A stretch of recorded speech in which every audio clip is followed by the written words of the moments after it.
I'm your host, Brent Spirit, and today we're going to go through the topic of Kundalini and Samadhi. Now, Samadhi is a Sanskrit term referring to a state of meditation in which the entire system, head to toe, chakra to chakra, the entire nervous system becomes absorbed in consciousness, absorbed in Shakti, infused with Shakti, with that energy of consciousness, of awakening, that divine energy. So Samadhi is what we begin to access once we attain higher, more advanced stages of the spiritual process as a result of our awakening journey. And of course, today we're going to speak about it within the context of the Kundalini process, which of course I am very adamant about the fact that I feel that it is absolutely necessary in order to attain these higher states of meditation, of the self-realization process. And even though we may not know it, sometimes we can access Samadhi and not even know that we're actually having our body infused with Shakti energy. But that's actually what's happening. Kundalini is the driving force behind all of this. Whether somebody's working with Kundalini directly or not, there is no Samadhi without Kundalini. So there are various levels of Samadhi as well. And today we're going to unpack them together. Before we get into that, I invite you to check out the other parts of my series on YouTube. You can also find this series on my podcast called The Spiritual Awakening Show, which is available for free on Spotify and Apple. You can also visit my blog at brentspirit.com, where I have the text version of this series as well. So today, on this video, I've got some visuals to support my explanations as we go along. If you're listening on the podcast, I do invite you to check out the visuals, check out the video, or visit brentspirit.com, check out my blog where I'll have the diagrams there for you to see. But of course, if you are listening on audio, I'm going to do my best to explain clearly enough for you nonetheless. With that said, this stuff, especially this topic, is very difficult to speak about at all to begin with because it's very nuanced. There are many subtleties. And we're referring to states of consciousness in which the mind, the intellectual mind, can sometimes fall away completely. So it's very difficult to speak about things using the intellect, using the intellectual mind when the mind isn't even present there to process these experiences. With all of that said, these topics, when we talk about Samadhi, it's a topic that's rarely spoken about, and there's a few reasons for this. So firstly, way back, many people couldn't read or write, okay? So these teachings were shared orally. For example, the Yoga Sutras by Patanjali, they were very short verses, and they were meant to be expanded upon in person orally by a teacher who had attained those higher levels of yoga, self-realization, and they would share that with their students orally, right? So they would expand on those very simple, short lines. So that's why today there's not much writing about these things, right? We can't go back and find very, very detailed descriptions. And it's not because there weren't detailed descriptions, it's because it wasn't written down, right? And so the other reason for why there's not too much information about this, and for why there's many who speculate about it per se, is because we're talking about advanced stages of the spiritual awakening, self-realization process. So very few people actually attain these states in the first place, okay? And then out of those people who attain those states, very few actually go on to express it, talk about it, write about it, share, okay? So that's why some of these topics are challenging to understand. You mentioned some of these words and people think that you're speaking a completely different language. Like, yes, we are speaking Sanskrit. And the reason that there isn't many English words to describe this because there aren't many Sanskrit words to describe this phenomena, at least in writing, at least in text, right? So we have to remember that a lot of the yogic system, not all, a lot of it, I think maybe all of it, comes from Sanskrit. And people are still unpacking that. So translating it over into English is still something that we're quite far behind. Even the word meditation, it's not a very good word to describe what this process really is, right? Meditation maybe was the best word that people had at the time, but if you think about it, meditation refers to contemplating a topic at times, right? We say, oh, I was meditating upon this thing and I thought, oh, this is a great idea. But then when we look at the practices of meditation, of spiritual practices from the East, they don't look like what we would describe as meditation today. So these are words that we've used to sort of try and express these complex ideas. Oftentimes, people who have sort of been at the forefront of laying down the foundation of language and translation weren't people who actually experienced these things for themselves. So that's what I mean when I say that words are clunky, they're awkward, they're limiting, and I don't think that we should get too caught up with the words. Like they say in Zen, words are just a finger pointing to the moon. Don't get caught up with the finger, look at the moon, and all that sort of cliche stuff, okay? So samadhi is sometimes shared as the end goal of the yoga process. And if we look at Patanjali's Yoga Sutras, it's the 8th limb of yoga, the 8th limb, the final limb, samadhi. Now, the way that samadhi is sometimes described in yoga studios in the West, it's a bit off. And if you've been listening to my other work, you know that I sometimes critique the Western approach to yoga. And in some of these yoga studios, they describe samadhi as this very, really lofty, mystical, mysterious goal. It's talked about as if it's something that will take many, many reincarnations to attain. It's sometimes talked about as if, it's sometimes talked about in the same way that Christians might speak about, oh, when you die, you'll go to heaven.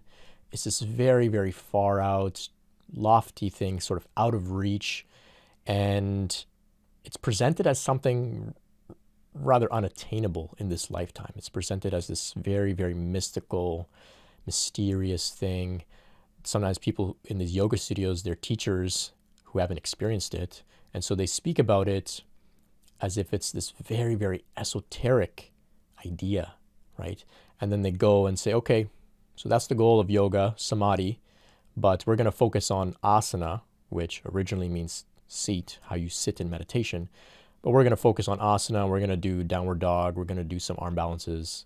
We're going to work on our headstand. And people put their attention there. And nobody really focuses on actually attaining samadhi, these advanced states of meditation, of absorption and consciousness. But after my long-winded rant, I have to say that in reality, there are different levels of samadhi. And with proper meditation practice, if you're not completely traumatized and your nervous system is in a total wreck, you're not totally jacked up, it's very possible to experience samadhi in this lifetime within about a year or so of dedicated, consistent, proper meditation practice. Maybe even less, okay? So personally, I first entered into the first level of samadhi, which is called Savikalpa Samadhi, on, I think, the 5th or 6th day of meditating at a 10-day Vipassana retreat. This was about 10 years ago. So prior to that, I couldn't sit in meditation for more than 5 minutes, okay? So yes, I have been working on this for many lifetimes, but I'm willing to bet that if you're listening to this talk, you likely have been too. And you can access these states of samadhi with dedicated practice in this lifetime very soon.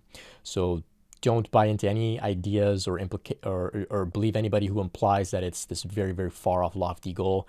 It's very reasonable to attain at least the earlier stages of samadhi rather soon, especially if you're listening to this series, you're aware and mindful of Kundalini as being a real force, a real phenomena that will support you on your journey, right? So samadhi involves the entire system, chakra to chakra, the full nervous system, like I said.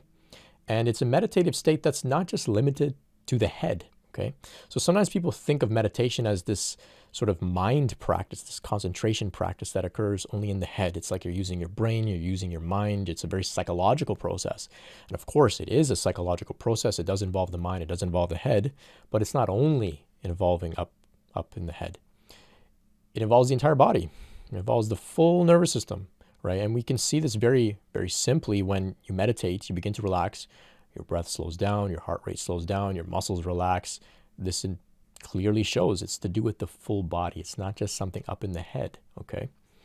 So of course, we know that Kundalini Shakti, awakening, is a full body process. It's a process that involves the full entire system, head to toe. Okay, so when Kundalini begins to move through your system, it can begin to direct or lead you into meditation. So this can happen spontaneously without effort. You can enter into meditation. You'll be drawn into meditation by the Kundalini, by the intelligence of Shakti within you. And these experiences will be somewhat easy, and they'll feel as if they're happening automatically, happening spontaneously, happening naturally, organically, because they are. So you can think of it as if you're no longer meditating, but instead you are being meditated on by the divine. You are being meditated. You're being meditated. Your body is being meditated. The divine is performing meditation upon you on its own, on its own agenda. Okay. And this is not so far-fetched, because the intelligence of the Shakti, the intelligence of the body, it knows what to do. Just like how it knows how to grow your hair, it knows how to digest your food, heal your cuts, put you through puberty. It knows also how to meditate you. Okay, so if you're able to surrender to that, surrender to the Shakti, surrender to the intelligence, then meditation can just happen spontaneously, and you'll be drawn towards deeper and deeper states of Samadhi. So equally so, this intelligence, this Shakti, can also draw you out of meditation and back into the world as well. So once this begins happening, you no longer need to be very rigid and disciplined with your practice. Okay, so you can just be open to when the body wants to meditate upon you, and you allow that to happen. Sorry, not when the body wants to meditate upon you, but when the Shakti wants to meditate upon you, you allow that to happen. You let it saturate your full body. And then when it wants you to get out of the meditation, it will kind of jolt you and jerk you, and you'll come out of meditation and you'll know, okay, now it's time for me to return back into the world. So these ideas of setting a timer and meditating at the same time every day, very useful for certain people at certain times. But once you begin to feel this intelligence moving through you, you can let a little bit of your disciplined routine go. Okay, so eventually Kundalini Shakti will lead us into the final stage of Samadhi, which is called Sahaja Samadhi. But before we can get there, we have to understand a little bit about the earlier stages. So I've put together some diagrams to help me explain a little bit. Now, I just want to correct myself. There's a very subtle point I just want to make. So I just said that before we can attain Sahaja Samadhi, we have to understand a little bit about the earlier stages of Samadhi. That's not true. We don't have to understand any of this, right? Like I said, the intelligence of the body knows what to do. It doesn't require that you have an intellectual understanding. In the same way that when you were a child and you were becoming an adolescent, going through puberty, you didn't know anything about hormones and about all this kind of stuff, about the pituitary gland and whatever, but your body just started doing it, and it probably did a really good job of putting you through puberty. Same way your body probably does a really good job of digesting, healthy foods that you eat. You don't need to know anything about these processes in order to be successful at it. In the same way, you don't need to know anything about these processes in order to attain Sahaja Samadhi. The body is naturally inclined to get there once Kundalini becomes awakened. But of course, it is useful to understand on an intellectual level about what happens, get a little bit of a roadmap for where you might be, to maybe have a better understanding so that you can engage in certain practices, certain attitudes, certain approaches to facilitate your awakening journey. Okay. So with all that said, let's dive into these diagrams. All right. So here I have a very simple diagram which outlines the different states of consciousness. For those listening on the podcast, the audio version, stay with me. I'm going to do my best to describe for you. But if there's something you don't understand or it sounds too complicated, I think you'll still get some value out of what I'm talking about today. But of course, if you like, check out the video or check out the blog post, PrinceSpirit.com. So what I have here is a blue line horizontally stretched across the entire page. And on the far left of that line, I have ego consciousness, which is what I would say the first state of consciousness that we begin in as we walk the spiritual path. And then at the very end, I have Nirvikalpa Samadhi, which is one of the more advanced states of Samadhi along the spiritual journey. Now, between Nirvikalpa Samadhi and ego consciousness, there are a few other states of consciousness. We have Savikalpa Samadhi. We have beginner's stillness meditation. And then we have active mindfulness practice as well. So today I'm going to just go over these to speak about them a little bit. So connecting each of the titles of the states of consciousness, I have a vertical line. And that vertical line, the length of that line, is going to represent the amount of consciousness, so the amount of awareness, the amount of presence, the amount of Shakti that is present within this sort of state of consciousness, okay? So ego consciousness has a very limited amount of presence, of awareness. The line is very short. And not only is it short, it's also broken up with dashes. So it's a dotted line. So what this represents is that in the ego consciousness state, we are identified with the ego, with the body, with the mind, with the separate sense of self, with the little me, about 99% of the time. So we may have occasional experiences of transcendence and detachment, which I've marked here with the dotted line. So that line isn't solid. There are maybe periods which we experience a sort of peaceful meditative state, even though we may be in ego consciousness. This happens to everybody, whether they have any spirituality, any meditative practice or not. You know, if you engage in drug use, if you experience some sort of very, very traumatic experience where you enter into a situation where you're required to be fully present, maybe there's some sort of extreme sports that you do, sex, all of these things can create a state of consciousness where we actually experience something a little bit bigger than ourselves, bigger than our ego. We become very present. And that's why we are drawn to those experiences. That's why we really like those experiences. That's why we chase them, is because they give us a taste of who we really are. They give us a taste of expanded consciousness. But for the most part, people are without any spiritual practice, without any meditation practice, without awakened Kundalini, they're living in ego consciousness, okay? So these people, they believe themselves to be the body. They believe themselves to be the mind. It's very limiting. They have little to no access to expanded states of awareness, little to no access to mindfulness, to the witnessing mode in which we can witness ourselves almost like a silent observer. And there's a strong sense of separation between oneself and the world within the ego consciousness state. So we feel that I'm here, the world is outside. There's no connection, there's no unity, there's no oneness, there's just separation. So that's the first level of consciousness.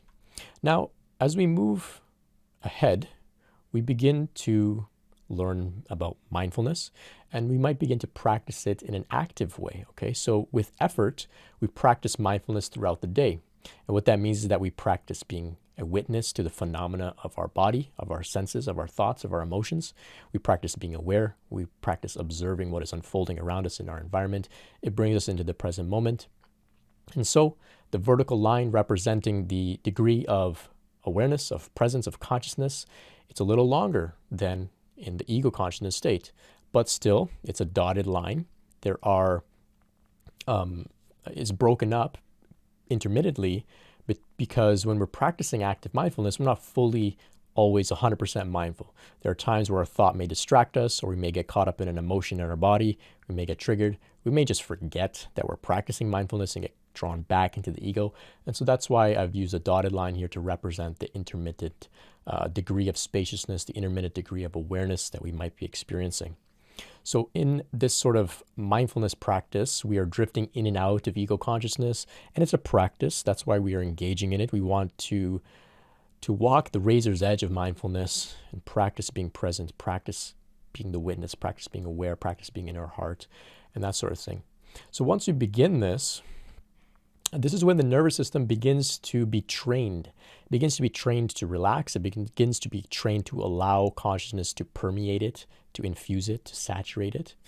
But of course, this type of mindfulness practice, it requires ongoing effort.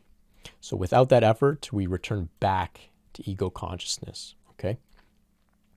Next, we have here beginner's stillness meditation. So now we've moved out of the active mindfulness practice where we engage in that throughout our waking life, throughout our waking day, when we're working, walking, talking, etc. Now we're practicing still meditation. So we're going to sit and meditate in stillness. So once again, this requires effort, okay? And we still practice being a witness to our body, to our mind, to the emotions arising within our system. We practice being conscious of our senses, conscious of any sounds in the room and that sort of thing. So as we begin to sit, we begin to access longer and longer periods of awareness. So we sit, and it's actually, for some, it's actually easier to access meditation in stillness as opposed to actively meditating as they're working or walking or whatever. And that's because there's no distractions of the environment. We're just able to close our eyes and tune inside.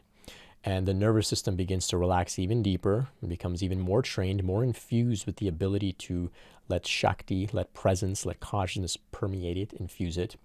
And so we have access to, more and more of this expanding states of consciousness. So once again, though, even in meditation here, we're still drifting in and out of ego consciousness, okay? So we can sit still in meditation, eyes closed, and we're meditating. We feel present, we feel spacious. And then a thought may draw us back into the mind, into the ego, and so we're in and out of ego consciousness. Once again, beginner stillness meditation, it requires ongoing effort. And so when we stop putting in the effort, we're likely to return back to ego consciousness. So it's a practice. It's something ongoing that we have to keep visiting. Now, we can practice this type of beginner stillness meditation. And like I said, if you commit to it for maybe a year, maybe 6 months, but you really dedicate yourself to this practice, you can begin to attain the first level of samadhi, which is Savikalpa Samadhi, okay? And that's real samadhi. It's not, like I said, it's not this lofty mystical thing that you must work tens of lifetimes for. It's something you can experience rather quickly with dedicated practice. So, Savikalpa Samadhi, let's talk about this. So Savikalpa Samadhi, it's got a much longer vertical line, and that line is unbroken now, okay? So that line, like I mentioned, represents the degree of presence that we have. So it's not a dotted line, it's a solid vertical line. It's rather long compared to the other lines. So in Savikalpa Samadhi, in order to access it, effortful practice is still required. We have to sit still in meditation, and we become absorbed in consciousness, completely absorbed, head to toe, chakra to chakra. The entire nervous system is permeated with consciousness, with that prana of Shakti, with that energy, with awareness, okay? So we can enter into a deep state of relaxation when we're in this state of Savikalpa Samadhi. And this state, Savikalpa Samadhi, it's a temporary state of samadhi, okay? So sometimes samadhi is shared, like for example, like I mentioned in yoga studios, they describe it as the 8th limb of yoga, the goal of yoga, and they make it seem as if once you attain samadhi, you've reached the goal and it's permanent, it's lasting forever. But there are different degrees of samadhi, and this one in particular is a temporary state.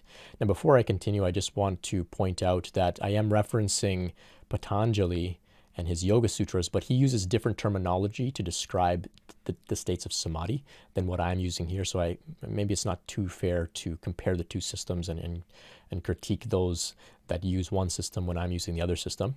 But what I wanted to mention here before I keep going is that, as you can notice here, the states of consciousness, the samadhis, they exist on a spectrum, okay? So in the big picture, it's all a blur. Things blend into each other. There are even more minor distinctions between even more subtle stages of samadhi that I've left out here. But once again, it's important to remember that this is a natural phenomena, a natural organic process, just like your body going through puberty, for example. It's only our intellectual mind that comes in to categorize these different samadhis, okay? So the intellectual mind comes in and says, okay, this is Savikalpa Samadhi, this is Nirvikalpa Samadhi, this is Sahaja Samadhi. But understand that it is a spectrum, okay? So it's not necessary for you to understand all the details of this, and that's why it's described differently. That's why Patanjali system might describe it differently than what I'm describing it. The words that I'm using here, Savikalpa, Nirvikalpa, Sahaja Samadhi, these are very common in Advaita Vedanta. In particular, Ramana Maharshi has used these terms as well, and I like them because they're the terms that I used when I was navigating these stages myself. So I resonate with them very deeply. Okay, so back to talking about Savikalpa Samadhi here. So within the Savikalpa Samadhi, the body is absorbed in consciousness, the nervous system is very relaxed, but there continues to be a degree of sensory awareness where we can hear, feel, smell, etc. So if the phone rings, you're going to be absorbed in consciousness, but you're going to be able to hear that the phone is ringing, okay?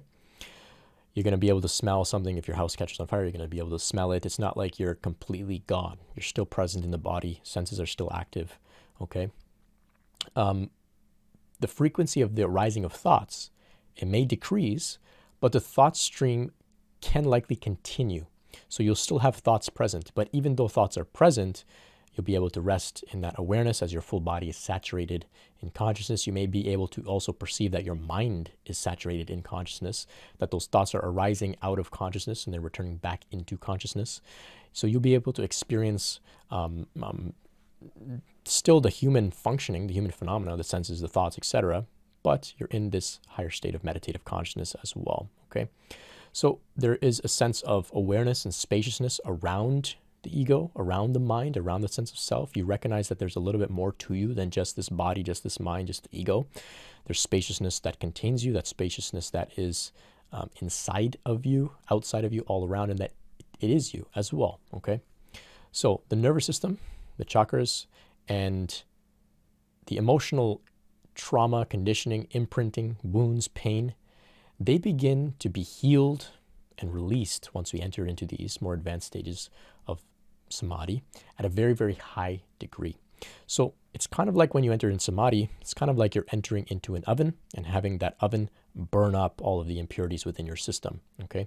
So that Shakti energy that has saturated your entire system is now moving through your system, and it's metabolizing, it's digesting, it's purifying, it's burning up some of the samskaras, some of the conditioning, some of the vasanas that are within the chakra system, okay?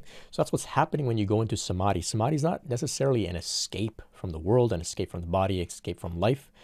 It's a healing mode in which we go into to heal so that we can more efficiently process and hold higher states of consciousness in which Shakti is moving through us, okay? It's kind of like a busy street. If there's a lot of traffic and there are red lights, stopping the traffic, it's stopping the flow, it's impeding the flow, okay? So when we go into samadhi, we're turning those red lights, which are trauma, conditioning, pain, blockages. When we go into samadhi, we are turning those red lights green so that the traffic can flow, okay?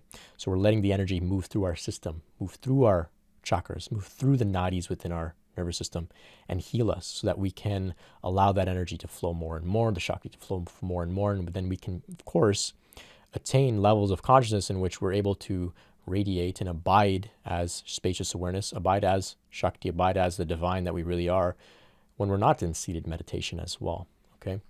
So to attain Savikalpa Samadhi, to go into it, it still requires ongoing effort, okay? So you have to put effort to stay in some Savikalpa Samadhi. Once you drop the effort, you return back out of that meditation, you return back into ego consciousness. However, there is what we could call a fragrance or an imprint or some sort of residue of samadhi that will stay with you for a bit of time after the meditation has ended. So it's kind of like when you wake up out of sleep, you're a little groggy still.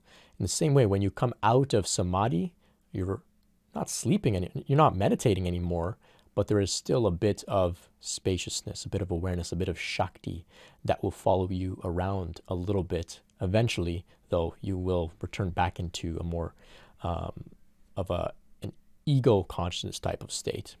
Okay, and that's why it's important that we keep practicing, we keep revisiting the meditations over and over again, keep purifying our system, keep purifying the nervous system, addressing the wounds, addressing the trauma, allowing the oven of samadhi to cook us, to bake us, to heal those impurities. So eventually we can walk around in the world in a state of Sahaja Samadhi, which I'm going to speak about in a little bit.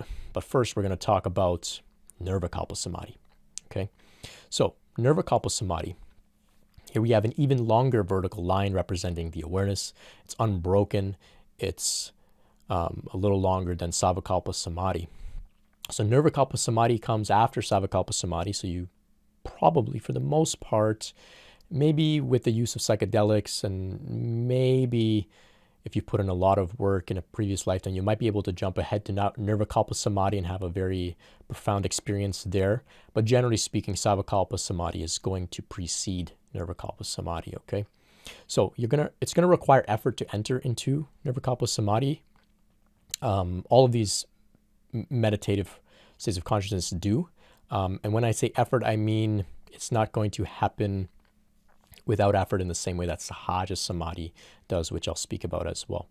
I know that I mentioned earlier that the Kundalini Shakti will begin to perform meditation upon you spontaneously.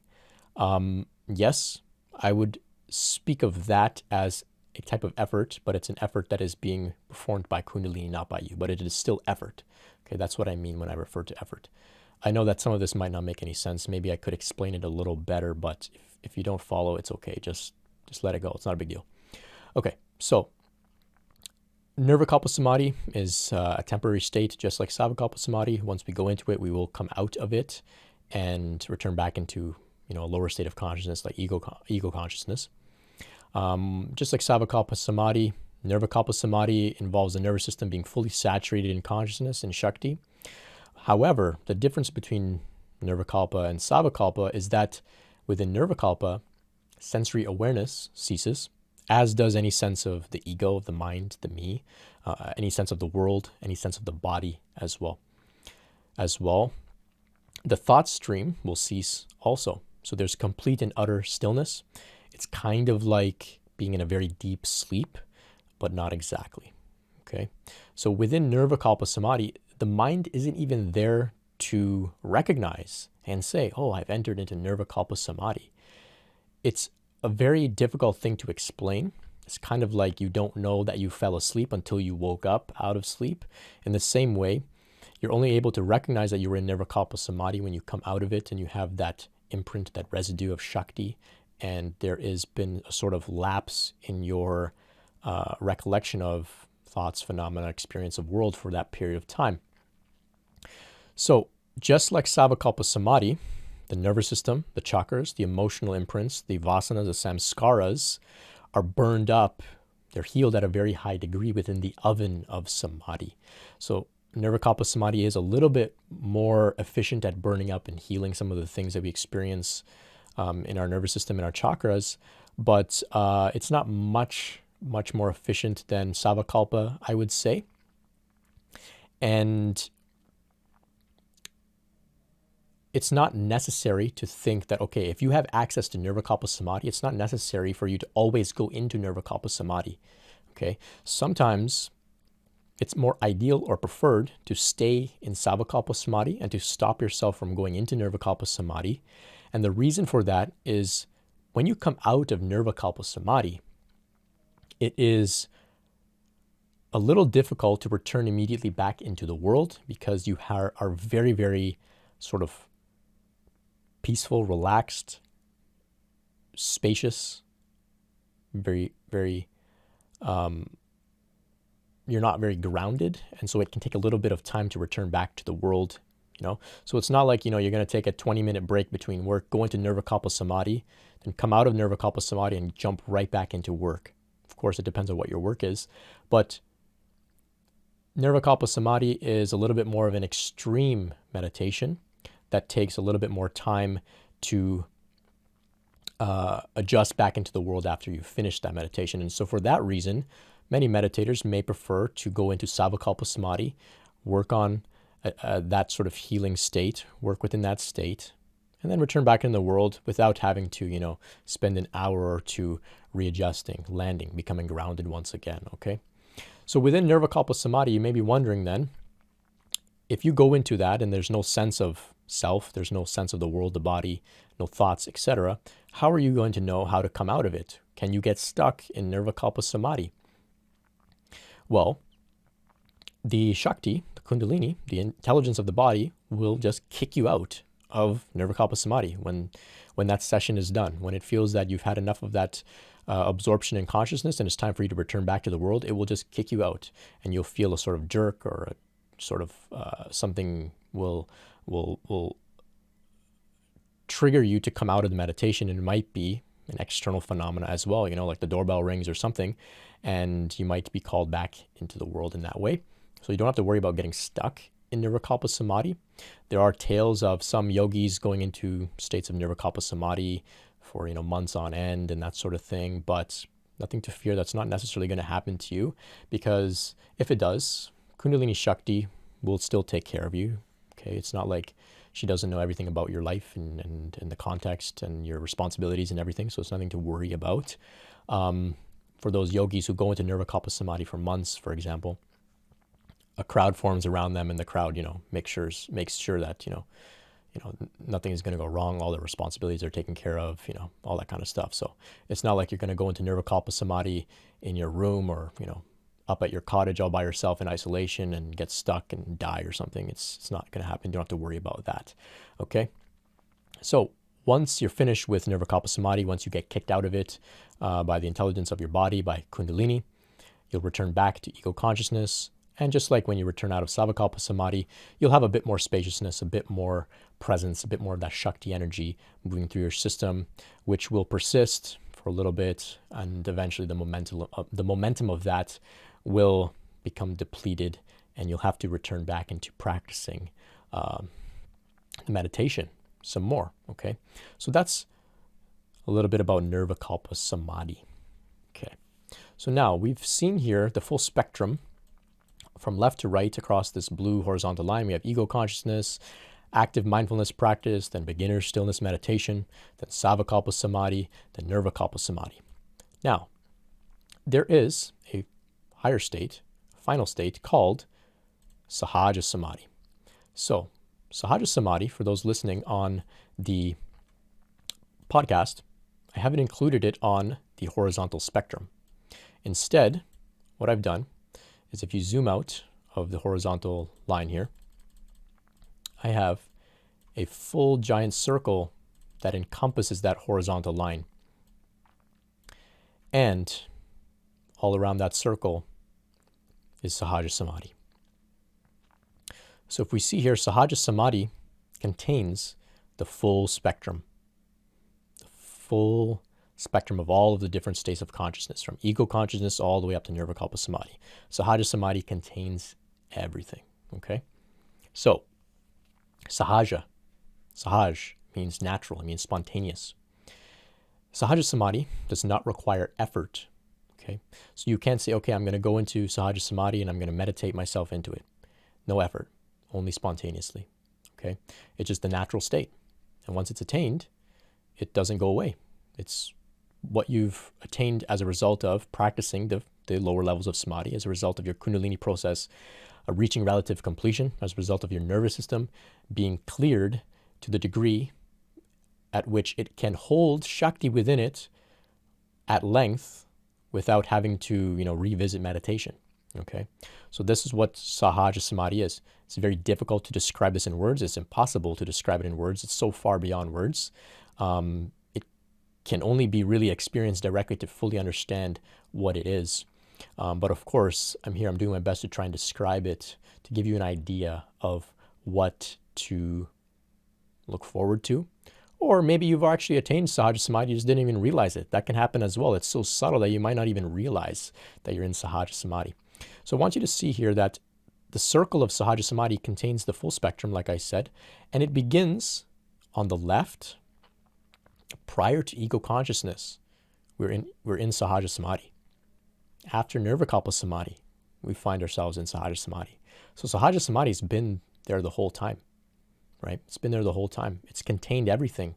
So even when we're in ego consciousness, from the higher level, from the absolute perspective, Sahaja Samadhi has still been our natural state. It's very paradoxical. And this is what people mean when they say that you're already that, you're already God. Because you're already abiding in Sahaja Samadhi, you just don't know it because you're having the experience of somebody identified with ego consciousness that's going on a spiritual journey to practice the different stages of meditation to eventually remember who you really are and allow your nervous system to embody that, okay? So you may understand this on an intellectual level, right? I've done my best to put together a diagram that is intellectually comprehensible. I hope that it is, at least. But don't mistake intellectual understanding for the actual realization, right? Many people within non-duality can grasp these ideas and then walk around saying that, but their nervous system is telling a whole different story. The nervous system is still jacked up. It's still got wounds, still can't hold high degrees, high states of consciousness. There's no Shakti radiating through the system. There's no bliss. Sahaja Samadhi usually comes with a lot of bliss in the body as well. I don't mean happiness. I mean bliss, which is the body's physical response to Shakti flowing through it. There's bliss, okay? So, Sahaja Samadhi does not require effort. The nervous system in Sahaja Samadhi is able to hold Shakti or consciousness consistently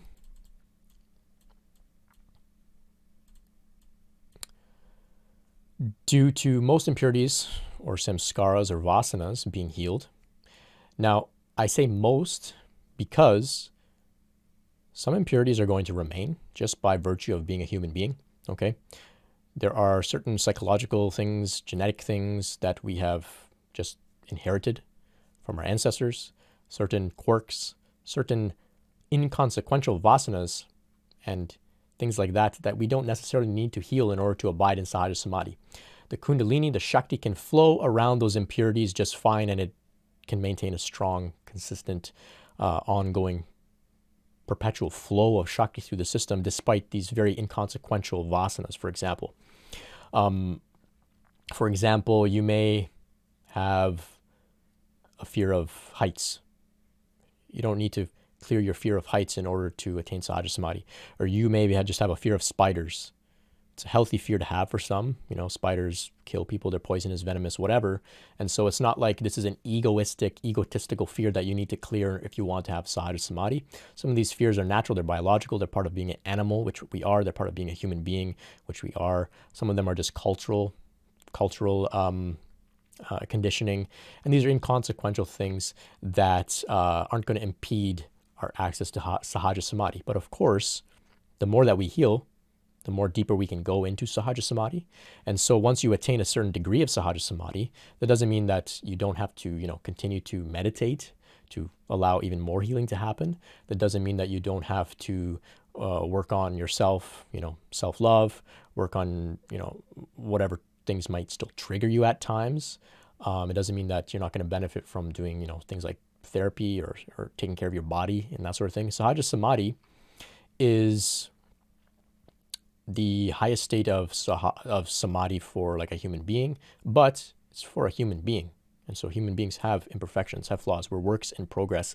The journey continues, okay? So I don't want you to think that in Sahaja Samadhi, all the work is done. The work doesn't end. The evolution doesn't end. There is no limit to consciousness. Divinity wants to continue to evolve. And so even though you attain Sahaja Samadhi, you're going to continue to grow, continue to develop, okay? So within Sahaja Samadhi, like you see, it is a circle. It contains the full spectrum. And it contains all experiences of the world, of individuals, of people, okay? Everything. Everything is contained within Sahaja Samadhi, okay? All of life is arising out of Sahaja Samadhi and returning back into Sahaja Samadhi, okay? So this includes thoughts, right? This includes being identified with the ego consciousness, okay? This includes emotions, even negative emotions, anger, rage, jealousy, fear. Sahaja Samadhi even contains the lower samadhis as well, okay? It's very paradoxical to understand, and I want to just be mindful to remind you not to use the idea of Sahaja Samadhi as a way to spiritually bypass and say, oh, everything is contained in Sahaja Samadhi. I'm already in Sahaja Samadhi according to this diagram that Brent is sharing. Okay, so that means I don't have to, worry about whether I'm hurting other people or hurting myself. I don't have to do any more healing work. I can just, spiritually bypass all of that and just say, oh, I'm in Sahaja Samadhi. No, like I said, your body has to be able to access Sahaja Samadhi through practice, through training the nervous system, through healing the nervous system, through healing the chakras, healing the trauma, healing the wounds, etc., etc. Okay? And that's a visceral, physical experience in the body. It's not just an intellectual understanding. This diagram here is just words, it's just lines. We want a visceral, physical, embodied experience of our spirituality, not an intellectual one only, okay? So like I said, Sahaja Samadhi contains everything. It contains the ego, it contains emotions. And so that means that once you have attained Sahaja Samadhi, you still have full access to the human experience, which includes negative emotions, getting triggered. Somebody in your family dies, you're going to get sad. You're not going to say, oh, Sahaja Samadhi, everything is in Samadhi. I'm in Samadhi, they're in Samadhi. What's the point of crying and grieving?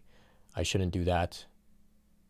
No, we're going to have those experiences. Okay, you have your heart broken, you're going to feel sad. Okay, when you get sick, you're going to want to feel better. This is normal. This is nothing to, we don't want to misappropriate what this really looks like. Okay, and that's why I'm being very clear about how I'm describing it here, because like I said, some people attain this and they don't even realize that they've attained it. And other people are thinking that, oh, I have to get to a point where I'll never feel grief. I'll never feel sadness. I'll never feel angry. I'll never feel any desire or long for something that I had in the past or long for something in the future. No, this is all part of being human. That stuff doesn't necessarily have to go away in order for you to attain the highest levels of the spiritual journey. Okay? So Sahaja Samadhi, this state persists without effort. It is the natural state, hence why it is all-encompassing. It doesn't require that you apply any effort. It's just what happens as a natural consequence of your nervous system being acclimated to higher and higher amounts of Shakti consciousness flowing through it. Okay. So I will close with a brief discussion of Mahasamadhi. Okay. So Sahaja Samadhi is not Mahasamadhi. Maha means great. It is the great Samadhi.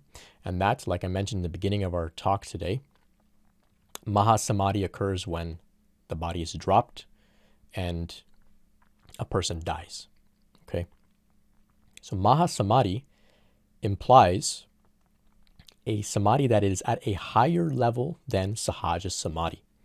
So what that means is any of the human relative impurities, imperfections, quirks, conditioning that remains as a result of just being a human being, only once we attain Mahasamadhi will that be dropped. Okay, so sometimes people walk the spiritual path, they practice yoga, they practice meditation, they have the aim of trying to attain a sort of Mahasamadhi-like state while being in the body as a human being.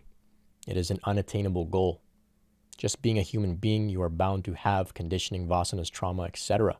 Okay, there are certain things that are going to persist in order to keep you human, in order to keep you relatable with other people, in order to keep you grounded, in order to provide context for your growth, that will remain even once you attain Sahaja Samadhi. Okay, so with that said, we have to be a little easy on ourselves. We don't want to completely eradicate every single last human phenomena or human quality within our being in the name of attaining some sort of spiritual goal. That is not how it works. That stuff will happen when you attain Mahasamadhi. Then you can drop the body and really be free from the imperfections of being a human being, the karma of being a human being. But while you're a human being, you're going to remain flawed to some degree, and that is okay. The reasons that some may prefer a more perfect idea of what samadhi looks like, of what Sahaja Samadhi looks like, or what the end goal of the spiritual journey looks like for a human being, the reason that people want to make it perfect is because then it is a little bit less attainable, and that's a way that we self-sabotage. So if I told you that you can attain Sahaja Samadhi and still remain a little bit human, still have a little bit of work to do, still get triggered at times, now suddenly you're like, oh, okay, yeah, I could probably try and make this happen in my lifetime. But if I told you that Sahaja Samadhi, or the end goal of the spiritual journey, is when you're perfect, you'll never get triggered, you'll have no human imperfections, no human flaws whatsoever, you'll think, yeah, right, that's unattainable, why even bother, right? So that's how we sabotage ourselves. We don't even, try to attain these states because we think that they're so far out and unrealistic, we don't bother. But they're actually realistic, they are attainable. If we recognize it and give it a try, commit to it, practice devotion, surrender to the process, and of course rely on our Kundalini to take us there. And Kundalini is trying to take us there. Like, it's literally the entire universe is trying to help you to develop and evolve and transform and bring you to these higher states of consciousness where you can embody Shakti. Okay, Kundalini Shakti wants to be embodied by you, right? So she's trying to take you to these places. So be open-minded, be easy on yourself, know that they are attainable. You don't have to be, perfect. And the same goes for when you look at teachers, guides, gurus, people who have attained these higher states of consciousness. You may look at them and you may say, they're not perfect. So they're not in Sahaja Samadhi. They haven't reached relative completion, or they haven't reached the advanced stages of this path. That's not true. Okay, that's not true. It's just a way for us to hold these higher states away from ourselves by putting these very, very high, unrealistic expectations upon our teachers, okay? Because if we allow the teacher to be human, then that means we have to allow ourselves to be human, and that means that we have to put in the work to actually attain these states, okay? So this is something to keep in mind as well. Nobody's perfect. We're all human beings. Sahaja Samadhi is a human experience that is ultimately indescribable. You'll come to this point and you'll understand a little bit about it, but even then, it is still difficult to understand, even once you're experiencing it directly. It is something that must be just surrendered to, just in the heart. A great devotion arises, a great surrender to the mystery of what all of this really is. Okay, so I want to close with that point, just to remind you that, the diagram, I've done my best to be clear. It's pretty cool. I'm pretty happy with it, but it is just all symbology. It's all words. It's not the actual experience of what we're talking about here when we're speaking about meditation, when we're speaking about samadhi. It has to be felt and experienced directly within your body. And I invite you to continue practicing and to, aim for these very attainable states. It's not lofty. You have access to them. The universe wants you to experience them. So recognize that you are worthy of it and continue to travel on your journey. If you have any comments, feedback, questions about this, send me a line. You can reach me at brentspirit.com. I would love to hear from you. I'd love to hear if you have any experience with the more advanced stages of samadhi yourself. Please be sure to check out my website for more free content like this. Check out the rest of the series, brentspirit.com. Like I mentioned, we have the podcast, the Spiritual Awakening Show. We've got the YouTube channel, and we've got the blog as well. If you'd like to support me in this work and you feel called, you can make a donation. If you'd like to find out more about how to meet with me one-on-one to discuss your spiritual journey more in detail, you can do that. And you can find out all about how to connect with me at brentspirit.com. If you'd like to do something for me, if you feel that this has been valuable, just simply pass this along to a friend who you think might find it useful. That goes a very long way for me, and I really, really appreciate all of your support, your comments, your feedback, emails, comments, messages on Instagram. I love you all. Thank you so much for your attention, and I hope that I've done a very, very, very challenging topic, samadhi. I hope I've done it justice today. Let me know what you think, and until next time, we'll chat soon. Peace.